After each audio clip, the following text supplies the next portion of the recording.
Chapter 37. After another indeterminate period kept in darkness and confusion, the Seraphim and 4 cherubim returned to the cells of Cassandra and Joshua. Once her eyes adjusted to the light, she saw the Seraphim's lower-ranking servants all gathered in the outside hallway as well, dressed now all in white as opposed to their standard black. The Seraphim approached their cells and shook the bars on Joshua's. "It's time to wake, Joshua." His voice came out far gentler than Cassandra had ever heard it, though this still somehow just made him more threatening. "Your day has finally come. Out from the darkness and into the light." "Thank you, Daniel." Joshua pushed weakly to his feet. "The Lord has truly sent me a wondrous vision, and surely the other captives must be made aware of this monumentous day." "The Batgirl is the only captive who remains in the darkness now," the Seraphim said, "and she too will behold your awakening. You two, lead her in."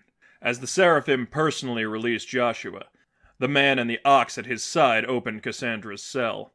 With his eyes turning from the empty tray to the empty cup and the glazed-over look in her eyes, the Seraphim added, "What a pity. It would have been better if she'd been fully conscious for this." The two were led out of the darkness. If any of the captors had been observant, they might have noticed the small hole in the wall that Cassandra stuffed her drugged bread into the previous night. Joshua and Cassandra were led through the hallways to the great chapel that Cassandra observed some days before. The overabundance of unnatural light still strained her eyes. As she previously observed, a gigantic stained-glass mural of the blonde Mary held the infant Jesus in the center of the room. A crucifix of wood hung high above it. Then, however, Cassandra could make out the entire opposite wall was shaped from stained glass, and depicted sights such as Moses parting the seas, and a scene she could not identify of a man walking in mid-air. Beneath the glass of Mary sat an altar, and to its right, a podium. Most importantly, however, behind the two, Cassandra saw a small entryway that led to whatever was behind the stained glass. The one escape route she might have. She was led to a row of pews in the front, and forcibly sat between a lion and an ox, her hands still trapped. Cassandra then noticed neither of them carried any weapons. In fact, no one, she noted, seemed to be armed. But she also remembered that 2 wings covered the Seraphim's belt. He might still have something hidden. There was no talk within the chapel as the pews filled. Joshua and the Seraphim stood at the front of the room. She was 2 pews behind them. Within another few minutes, the preacher who had chained and beaten her took his place at the podium. "Good morning, my brothers," he began.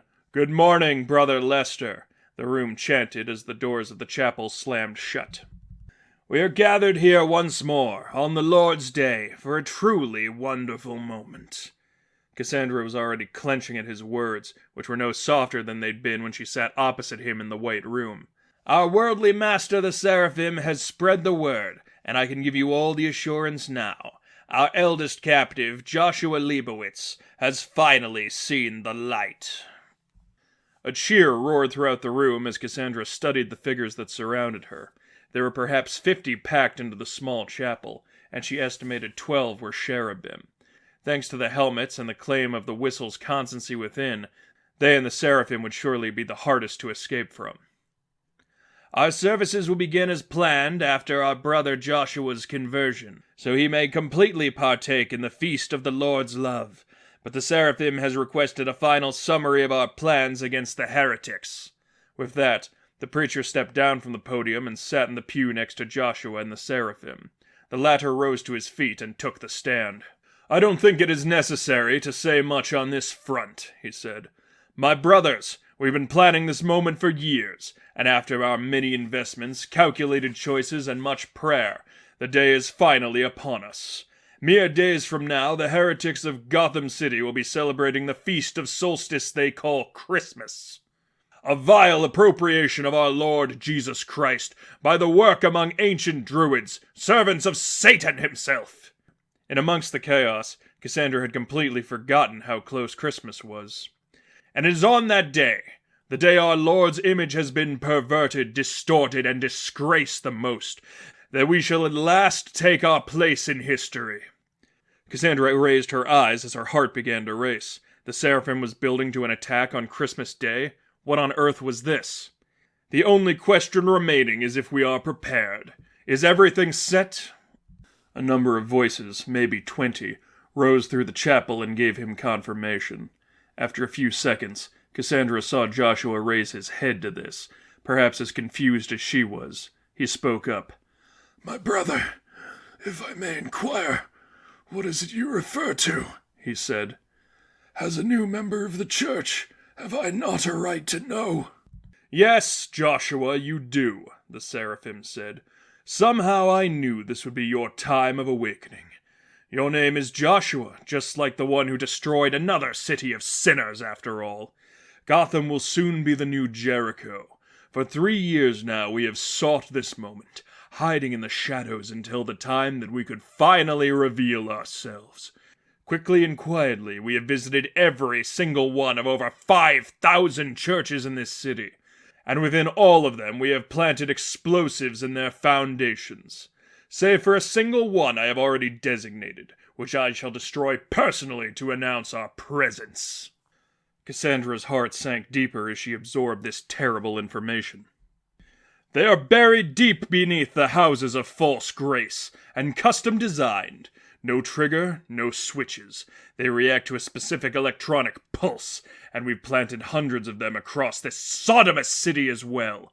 On the evening of December 24th, as the sinful masses flock to their chambers corrupted by Satan himself, we will destroy every last one of them, slaughtering the unworthy ones within, and destroy the temples of perversion. Now Cassandra's jaw fell slack, unable to take in how massive and destructive this endgame was. Every single one of the so-called churches will sink into the earth. Every Christian will see their place of worship destroyed, save for ours. And when we are the only believers whose temple was spared the wrath of God, the sinners will flock to us seeking redemption. All of those who continue to live in opposition will be destroyed, and with the eyes of the converted open, even the Batman will fall to our wrath. The plan was completely insane. Even Cassandra, inexperienced with faith as she was, knew this act of violence would not cause a massive conversion among the populace. If anything, the Seraphim would only make himself more hated and increase efforts to bring him down. But she fell into deeper despair when she realized that none of that mattered. It didn't matter if anyone actually converted. It didn't matter if they hunted him down and killed him for this. In his mind, this plan was going to work, meaning he was going to do it no matter what. Even if his endgame failed, countless lives would still be lost. We have waited until now to reveal ourselves. Arriving years ago would only cause us to fade from the public mind. Coming after the destruction would raise questions as to if we were a pre-existing force. Now, everyone in Gotham knows and fears us, and by the time this city's false believers have been annihilated, there will be no doubt among them this was our doing. To all this, Joshua only replied with a shaken, I see. Are your eyes open to this operation, my brother? The Seraphim asked. Yes. Joshua dragged out the word and spoke slowly. It is a good plan, and I am honored to be an accomplice to it. Cassandra sensed how disgusted he was to say this, though the Seraphim paid it little mind. Then it is nearly time for our services to begin. But first, we must complete your conversion. Bring the lamb to the slaughter! The doors on the opposite end of the chapel opened again, and 2 men dressed in white entered, hands tied around the thrashing arms of a teenage girl. Cassandra turned and her heart sank again as the young woman came into focus. She wore a light t-shirt that, given the winter, suggested an upper layer must have been stripped off. A chain and a dog tag hung around her neck. A gag silenced any protest as she was forced into the room, still struggling desperately against the 2 men who dragged her in until she was forced onto the altar next to the podium, held down by her arms and legs and fighting with all her might. Cassandra recognized her from their last 2 meetings. What on earth was Stephanie's friend, Sadie, doing down there? The Seraphim led Joshua by his one arm to the altar opposite the girl, drew a knife from behind one of the wings on his belt, and placed the weapon in Joshua's hand. This is your final test, the Seraphim said. Before you lies a sinner. a disgraced waste of human life, one whom the Lord has bid that we end." At this, the gagged girl began to kick and scream louder. "We trailed her after she was leaving a homeless gathering by herself. To be so young and so unloved speaks volumes, doesn't it?" "What is it she has done?" Joshua's words came out slow. "That is irrelevant," the seraphim said. "At least it is to you. I know her sins. I know what she has done, what sins she flaunts openly. And the time has come that she pay for them." "Yes, Daniel," Joshua spoke after a swallow and raised the knife. "I suppose you are right." Cassandra stared at the sight, unsure of what to do. She had not prepared for this. She knew someone would be brought forth for this sacrifice, but hardly thought about it since she learned. And, selfishly, this girl of all of them? Sadie? A friend of a friend? No, Cassandra amended herself. Her friend too. Or at the very least, someone who deserved to be protected. Joshua already had the knife, but he surely wasn't going to actually go through with this to sell his devotion, was he? They never went over this part of the plan. Her heart raced faster and faster as the girl's muffled screams grew louder. Was he really going to do this? Her head fell, and for the first time in days, she began to pray. Not this. Anything but this. "Daniel, I'm sorry. I don't know if I can." Cassandra raised her head, overjoyed and wiping away the tears as the crowd in the church began to boo him. The seraphim himself seemingly prepared to rebuke him before Joshua said, "I mean only, I am hesitant." "You needn't be," the seraphim said. "It is what she deserves. She must face her eternal consequences."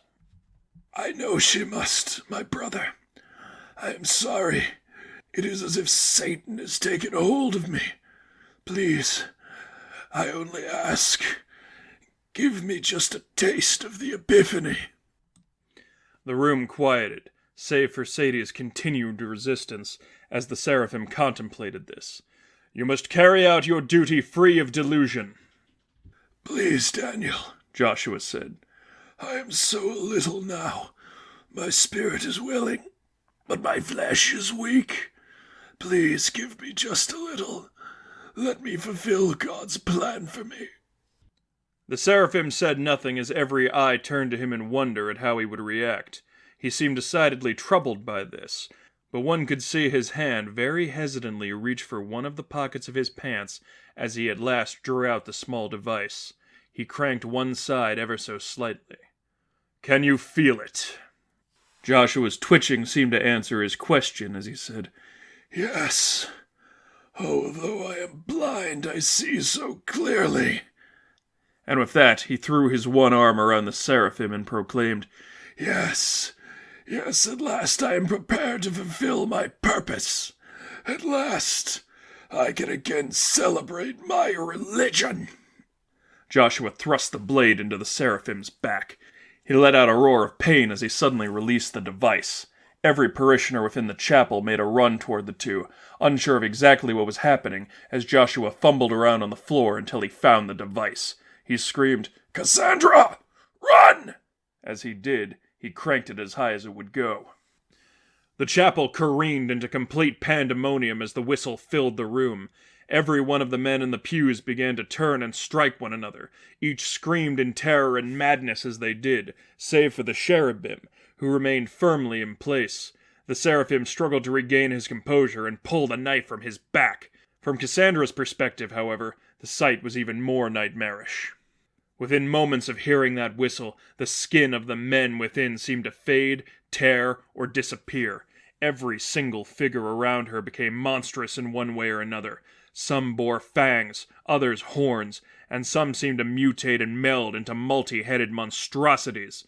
Every scream and shout was amplified and distorted. Time seemed to slow, and a horrid echo filled the chamber. Cassandra forced herself to move as the paint on the walls seemed to peel off to reveal what could have been internal organs and veins, as if the chapel was the stomach of some horrible demon. Though everyone within became violent at the screech of the whistle, few paid any mind to her as she ran forward. due to her drab-colored dressings drawing much less comparison to the white room she, and now she knew all of them, had been trapped within. For this same reason, the girl held at the altar was also much less hideous and malicious in appearance. As she, in a daze, pushed up from her position, Cassandra ran as fast as her legs could take her towards Sadie, grabbed one of her arms, and led her toward the exit. Sadie fought for only a few seconds before Cassandra, with some struggle, managed to say, "Do not be afraid. I'm a friend. We'll lead us out." Somehow, this seemed to calm her even as they ran past the Seraphim, who screamed at the cherubim to pursue the two of them. He pulled a gun from behind one of his wings and began to fire, though the pain in his back clearly disrupted his aim as he failed to land a single shot. The spiraling stairs behind the stained glass rose into darkness, but Cassandra knew this was their only chance. With Sadie's arm firm in her grip as she struggled to pull the gag from her mouth, the two ran into the rising abyss. Four things alone Cassandra could hear as they continued to run: the sound of the whistle, the charge of the cherubim, another scream from the seraphim, and the laughter of Joshua. "You cheated me! Because of you, the sinners have escaped!" "I told you I'd celebrate my religion," Joshua said. "I lived up to our father's words. I got to be a good man one last time. But you know what, Dan? I hope maybe, just maybe, there is an afterlife after all. Mom and Dad really deserve heaven after all the crap they went through. And you deserve to burn in hell." There was a tiny pause before another gunshot overtook the chapel, and Joshua was silenced. Cassandra sobbed to herself as she led her fellow captive into the darkness, and silently said, "Thank you. Thank you." "Oh my God, what the hell is this?" her companion cried as soon as she could speak. "What was all that? And who are you? I can't see anything." "We will be safe," Cassandra said, continuing to lead her. "It will be all right. That room was full of monsters. I've never seen anything like that. What was all that?" It was then Cassandra realized. "Did they make you take the epiphany?" The what?" "In the air. Burns horribly. Yes. Why? Did you?" "I have for some time," Cassandra continued, running faster as the sound of the cherubim grew louder. "Quiet now, please."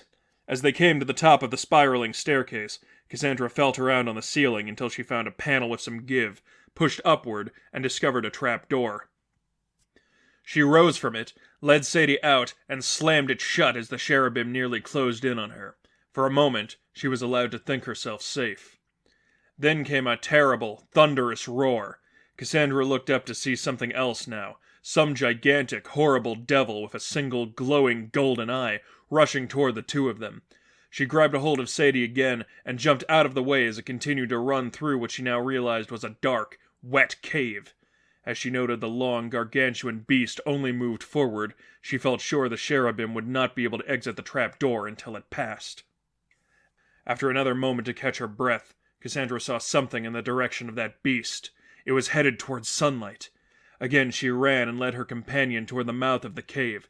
Sadie begged her to slow down, but Cassandra paid her little mind. She pursued the sunlight she'd been starved of for so long. For the first time, and she could not tell how long, Cassandra took a breath of fresh air, and was even grateful for the light's sting. The moment passed fast after, when the cherubim continued to pursue them. Cassandra looked for some means of escape, when she realized the cave exited onto a bridge of some kind, and also noticed some kind of small passageway on her left. As the effect of the whistle began to fade, Cassandra darted down the small passageway, except at a few twists and curves before she found an exit leading directly into a river. On either side of the bank sat jagged rocks, impossible to climb, but a smooth shore awaited them on the other side, maybe only 50 meters out. "We can't jump in there," Sadie said. "It's snowing out, for God's sakes! It'll kill us!" "They'll kill us if we don't." Cassandra didn't release her arm. "Must run, wherever we can. Please, trust me." Cassandra didn't wait for a reaction as she jumped into the frigid water and kicked as hard as she could as her body began to fade into shock. She had to make it. Too much had already been sacrificed for her not to do so. And, by some miracle, they managed to kick to the shore. The cherubim were left behind on an order they not enter the freezing depths. Both women gasped, desperate for air as they made their way onto the sand. Each shivered horribly for a moment before Cassandra collapsed, too overwhelmed to take another step. Darkness threatened to take hold of her again. "I guess it's my turn to save you," Sadie spoke through chattering teeth as she knelt and lifted Cassandra's chained arm over her shoulder to help support her. "Holy crap, Cassie? You're Stephanie's friend. That was you back there? What even was all that? How did you do that?" "I had a good teacher," Cassandra said slowly. "Look, when we get back to town, I'm going to call you an ambulance, okay? I mean, we're both going to need it. Can I get a hold of anyone for you? I mean, I know you, I know about Tim, but who do I try getting a hold of for you? I don't even know your last name." "Wayne," she said, weak. "Cassandra... Wayne." "Wayne? Not like Bruce Wayne, right?" "He is...